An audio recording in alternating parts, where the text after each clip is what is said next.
Ang pagluluto ho ng lumpiang sariwa ay madali lamang. Simpleng paggigisa ng ating mga hiniwang gulay na ordinaryong pagtitimpla lamang sa pagluluto natin ng gulay sa araw-araw.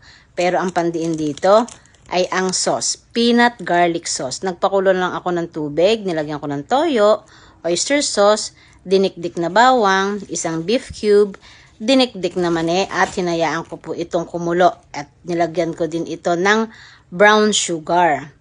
At palalaputin natin ito sa pamamagitan ng cornstarch na tinunaw sa tubig.